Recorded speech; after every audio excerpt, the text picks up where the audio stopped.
How's it going, my dudes? This video's brought to you by Squarespace today. Star Trek is a franchise that often offers these wonderful, heart-wrenching death scenes for some of their characters. Now, of course, it being sci-fi, death doesn't always stick. You know, just look at Spock, look at Tasha Yar. You know, kind of a thing, really. Look at Weyoun. How many times has he died? But this is not about them. This list is for those who we heard about after the fact. So let's all be very sad for the names on this list because they didn't even get a death scene. I'm Sean Ferry for TrekCulture, and here are 10 Star Trek characters who died off screen. Number 10, Jaban. The Morecambe to Orla Brady's wise, Jaban was the other half of the most important Romulan duo in Star Trek Picard's first season. The pair of them managed the household at Chateau Picard, and quite frankly, they were pretty handy at it too. Both Jaban and Laris were former Tal Shiar agents who had helped Picard in times of strife and had come with him into his retirement on Earth. While Jaban was an important recurring star in the first season of Picard, the second season opener, The Stargazer, dropped the bomb that Jaban had died off screen some 18 months prior to the episode. Though, of course, this left Laris open to a more personal relationship with Jean-Luc, it's a strange decision because he had been such a crucial part of the trio's relationship. It was quite sudden and, in all honesty, very anticlimactic. While it was done to leave Picard open to explore his relationship with Laris, it did end up deleting a character who had been one of the more interesting introductions in Picard's debut year. Number 9. Gabriel Lorca, Prime. Season 1 of Discovery promised to deliver a captain who was like no other, and whatever else you want to say about that season, it certainly delivered on that, didn't it? Gabriel Lorca that we saw was a much more cold and cutting captain than we were used to in Starfleet, and we've met Jellicoe. The Mirror Universe reveal was a big swing for Star Trek, revealing that this character we've been following is not in any way the hero that we've been led to believe. So, while it was a fascinating twist, where was Prime Lorca? The on-screen answer is that he must have been killed when the USS Buran was destroyed. However, you've got to remember the rule that we always follow: no body, no death. Now, we would be happy to leave it at that and say, oh, we may see him in the future, but future is the operative word, because as the show has gone on, Discovery has jumped 1,000 years into the future, which makes seeing Prime Lorca all the more unlikely at this stage. There is a glimmer of hope. The Section 31 long trek may yet deal with the fallout from Georgiou's trips to and from the Mirror Universe. Will we finally see Prime Lorca? It's a bit early to tell. No body, no death. Number 8. Ben Sisko, Mirror Universe. This one is in the similar vein to Is He, Isn't He, because no body, no death. DS9's second season episode, Crossover, dropped Major Kira and Bashir into the Mirror Universe, which was at that time the first visit there since 1967's Mirror Mirror. A lifetime of changes have seen the Terran Empire fall, only to be replaced by the brutal Cardassian-Klingon Bajoran alliance and the installation of Intendant Kira as the ruler of Terok Nor. One of her minions is none other than Privateer Ben Sisko, who, in a pinch, helps Major Kira and Bashir, along with many of the Terran slaves, escape Terok Nor by the episode's end. The thing is, this would be his only appearance. By the time viewers took a second trip in the episode Through the Looking Glass, Mirror Sisko had been killed off screen, which led to the recruitment of our Sisko in an attempt to convince Mirror Sisko's estranged wife Jennifer to switch sides from the Empire to the Terran Resistance. The thing is, his ship was destroyed with all hands. We didn't see it happen? You never know. There could be a very surprised Mirror Universe Sisko turning up at some point to be like, hang on, how did I get here? What's a wormhole? Number 7. Weyoun 5. Weyoun 4 was the first Weyoun that we encountered, and he was quite notable in that he was vaporized by his own Jem'Hadar forces by the end of the episode to the death. The 6th Weyoun clone would die trying to protect Odo from capture from the Jem'Hadar. The 7th Weyoun would die having his neck snapped by lovely Worf, and the 8th Weyoun would be on the wrong end of Garrick's disruptor. Brilliant, all accounted for. Wait, what about the 5th one? The 5th Weyoun was actually the one who probably had the most influence on the outbreak of war in the early days of the Dominion Federation War. He was first introduced in the episode Ties of Blood and Water, wherein a quick explanation that all Vorta are clones was used to explain away the fact that they just wanted Jeffrey Combs back. We would see this Weyoun once more in the cards before he returned in force in Call to Arms, and would then appear sporadically throughout the 6th and 7th seasons. It was the 7th season, Treachery, Faith in the Great River, that we learned that he had been killed off-screen via transporter accident. Whether he was beamed somewhere secret or suffered the same fate as Commander Sonak in the motion picture, his fate is, technically, unclear. He might be out there now, figuring out different taste palettes and finding out what pepperoni actually is, much like his successor. One thing is certain, is that meeting with Weyoun 5 now, one later, after the end of war, will be a fantastic way of fleshing out the Vorta race as a whole, because we learned more from Weyoun 6 than we did in almost all appearances of the Vorta in Deep Space Nine.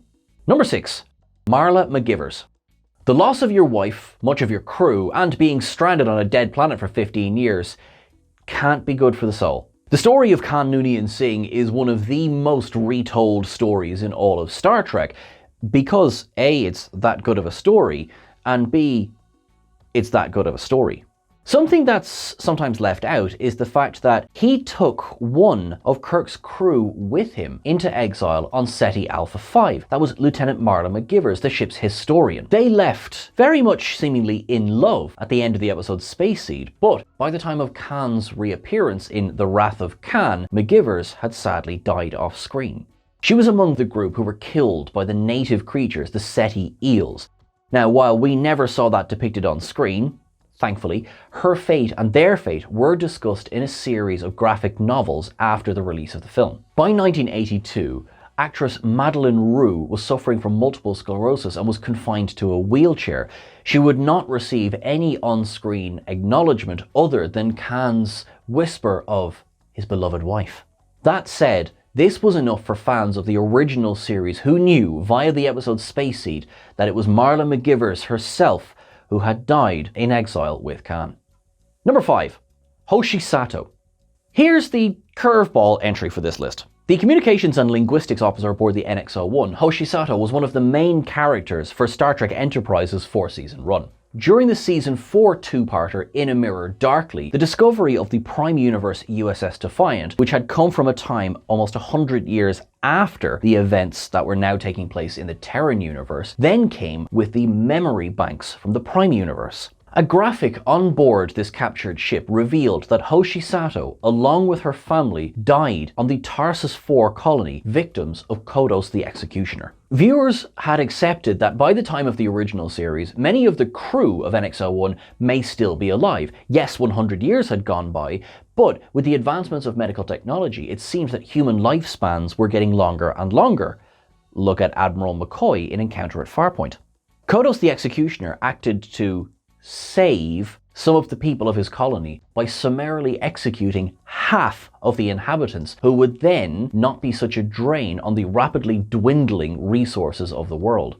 Though this information was only ever displayed on this graphic, it does confirm that Sato and her family suffered this horrific fate, while none other than James T. Kirk would remain alive to tell the sorry tale. Number 4. Ambassador Krajensky. Odo may be the first changeling to ever kill another, but that doesn't mean that the changeling who was impersonating Ambassador Krajensky wasn't afraid to get his hands dirty. By the time the episode The Adversary starts, Ambassador Krajensky has already been replaced by his changeling doppelganger. So, what happened to him? Well, as the episode ends, there's no reference whatsoever to the fate of Ambassador Krajensky. However, it seems fairly plausible that he was killed so that the changeling wouldn't be discovered. The later episodes, In Purgatory's Shadow, By Inferno's Light, show that both Enabran Tain and General Martok were alive in the Dominion internment camp. While, that we know of, Tain was never copied by a changeling, the changeling who replaced Martok was seen several times in Deep Space Nine. What this means is that if Krajensky wasn't in this internment camp, it's a very good indicator that he wasn't alive to be imprisoned. While the imprisonment, particularly of Martok, does seem to suggest that people are kept alive so that they can be better copied, and in fact Tuvok would be another example of this from Star Trek Picard, so killing Krajensky does seem to be outside of the Dominion's normal MO. This is where we come back to the start of this entry, where I say the changeling who replaced him did seem a little violent. I mean, he knocked 7 levels of tar out of Odo before the latter managed to push him onto the warp core and kill him. Number 3. Sarek. The Vulcan ambassador Sarek has been a part of Star Trek history since almost its earliest days, with Mark Lenard originating the role in Journey to Babel, returning in the animated series, and then again in the movies. The character would reappear in the 2009 film, directed by J.J. Abrams, this time played by Ben Cross, and would of course then be played by James Frain in Star Trek Discovery. For now, we're going to wind the clock back to Unification. This Spock-led story was produced as part of the 25th anniversary celebrations that took place in 1991. In an attempt to find out why Spock might have defected to Romulus, Picard travels to meet with Sarek on Vulcan. The two had formed a bond after the latter had arrived on the Enterprise D a couple of seasons prior, and they had mind-melded. Sarek of this episode is suffering from Bendii syndrome, which affects elderly Vulcans and leaves them vulnerable to emotional outbursts. It's only later in the episode, when Picard and Data are deep inside Romulan territory, that they get the news that Ambassador Sarek of Vulcan has passed away. Although we do like to stick with no body, no death, this is one where we can unequivocally say that yes, Sarek has left. More so because the death of Sarek was thematically tied into the death of Gene Roddenberry, which had happened only shortly prior to the episode airing. Number 2. Calvin Hudson.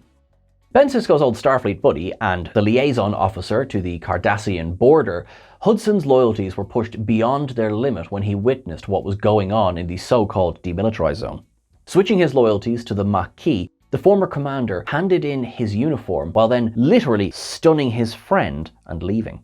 Though there is a bit of a shootout at the end of the Maquis Part 2, Hudson would never appear again after this two-parter, and in fact his fate would be revealed in the Season 5 episode Blaze of Glory. The equally side-switching Michael Eddington revealed to Sisko that Hudson was killed in action by the Jem'Hadar. The incident is never seen on screen, and this somewhat throwaway comment took a story that had been dormant for almost 3 years and made it suddenly more relevant. Could it tease a potential return? Stranger things have happened, haven't they, Commander Rowe?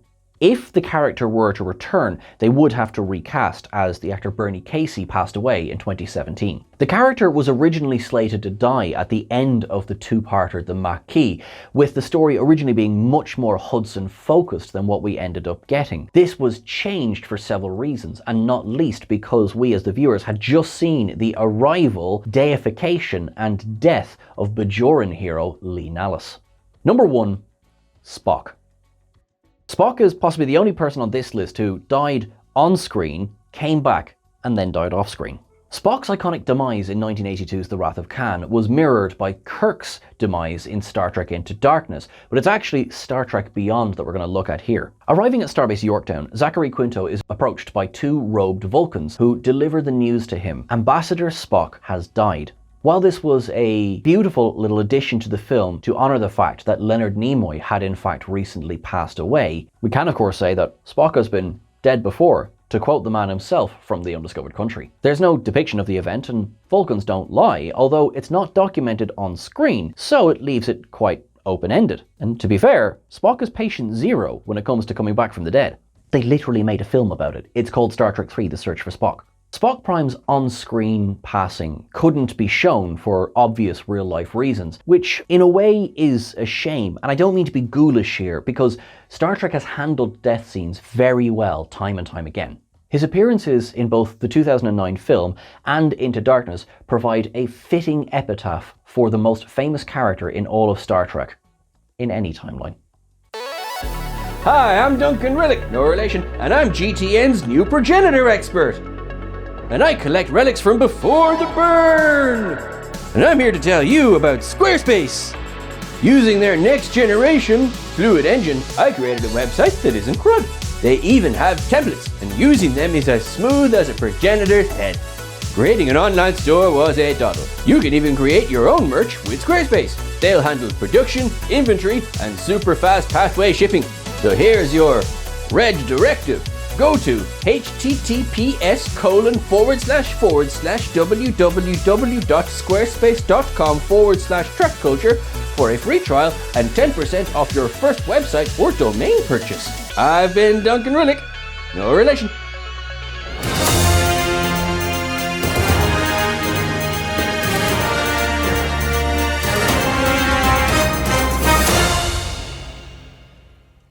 Thank you very much, folks, for watching along. We really appreciate it. Thank you so much, Clive Burrell, who wrote the original article upon which this is based. You are awesome. You are all awesome. Thank you for being so. You are wonderful. Make sure that you drop us a follow. Folks, we are so close to 300,000 subscribers. It is so appreciated when you click that subscribe button. Honestly, it really does help us do more on this channel and bring you more content. So if you can, please hit subscribe. If you have already, thank you so much. If you haven't yet, please consider it. And if you can as well, drop us a share. That would be awesome. You can follow us over on Twitter and the various socials at TrekCulture. You'll find us. Just type in TrekCulture. Likewise, I'm at Sean Ferrick. Just type me in. I will turn up. You're awesome. You are wonderful. Live long and prosper. You are incredible. And if no one's told you that today, tell yourself that. Stand in front of a mirror and say you are incredible. And I'm not joking. You are. You are unique. You are wonderful. And thank you for being you. See you soon.